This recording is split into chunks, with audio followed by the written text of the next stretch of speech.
ഞങ്ങൾ ഓണത്തിന് മധുരയിലേക്കാണ് യാത്ര. ഞങ്ങളെ കൊണ്ടുവിടാൻ വന്നതാണ് അച്ഛനും അമ്മയും. വിഷമമുണ്ട് കൊണ്ടുവിടുന്നതിന്, എന്നാലും ചിരിച്ച് കളിച്ചൊക്കെ ഇരിക്കുക എല്ലാവരും. മോനാണെങ്കിൽ മധുരയ്ക്ക് പോകാൻ തയ്യാറായിട്ടിരിക്കുക. ചെറിയൊരു മഴ പെയ്തപ്പോഴേ തണുക്കുമെന്നും പറഞ്ഞ് സ്വെറ്ററും ഒക്കെ ഇട്ടിരിക്കുക. കുണ്ട്രയിലെ റെയിൽവേ സ്റ്റേഷനിൽ നിന്നാണ് ഞങ്ങൾ ട്രെയിൻ കയറാൻ പോകുന്നത്. ഉച്ച സമയമായതുകൊണ്ട് വലുതായിട്ട് ആളുകളൊന്നുമില്ല. ഇതിന് മുന്നേ ഒരു ചെന്നൈ ട്രെയിനുണ്ട്, താമരം ട്രെയിനുള്ളത് കാരണം കൂടുതലും പേര് അതിലേ അങ്ങ് പോയി. ഞങ്ങളിനി ട്രെയിനിനകത്ത് കയറി യാത്രക്കിടയിൽ ദേവദത്തൻ്റെ കുരുത്തക്കേടുകളായത്. മേളിൽ കയറുകയും ഇറങ്ങുകയും ചാടുകയും മറിയുകയൊക്കെ ചെയ്തിരിക്കുക. തിന്നാനുള്ള സ്നാക്സ് എല്ലാം വാങ്ങിച്ച് വെച്ചിട്ടുണ്ട്. പിന്നെ സാധനങ്ങളെല്ലാം വണ്ടി കയറ്റി ഉള്ള കളിപ്പാട്ടവും ബുക്കും എല്ലാം പറക്കി വെച്ചിട്ടുണ്ട്. ഇനി എളുപ്പം മധുര എത്തണമെന്നുള്ള ലക്ഷ്യമാണ് അവന്. ട്രെയിനിനകത്ത് പോകുമ്പം നമ്മുടെ തെന്മല വഴിയാണ് പോകുന്നത്. ധാരാളം കാഴ്ചകളാണ്, അടിപൊളി കാഴ്ചകളാണ് കണ്ടുപോകുന്നത്.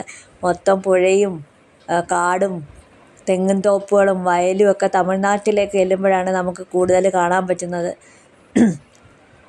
വയലുകളിലാണെങ്കിൽ നിറയെ നെല്ല് കിടപ്പുണ്ട്, തെങ്ങിൻ തോപ്പുകളുണ്ട്. തേങ്ങ ധാരാളമായിട്ട് ഇപ്പോൾ കേരളത്തിനെക്കാട്ടി ഉള്ളത് തമിഴ്നാട്ടിലാണ്. പിന്നെ ഭയങ്കര വെയിലാണ്, അതാണ് ഏറ്റവും കൂടുതൽ പാട്. കാഴ്ചകൾ കണ്ട് മോൻ സ്നാക്സൊക്കെ കഴിച്ച് പോവുകയാണ്. ഞങ്ങളിപ്പോൾ മധുര എത്തി. രാത്രി 7 മണിയായിട്ടുണ്ട്. അവനാണ് ബാഗെല്ലാം കൊണ്ടുപോകുന്നത്. മൊത്തം അവൻ്റെ സാധനം തന്നെ ഇരിക്കുന്നത്. 10 ദിവസത്തെ യാത്രയാണ്, കറക്കമാണ്. ഇപ്പം റെയിൽവേ സ്റ്റേഷനിലെത്തി.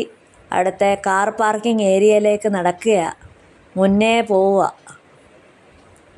എനിക്കെല്ലായിടവും അറിയാമെന്നും പറഞ്ഞാണ് മുമ്പേ പോകുന്നത്.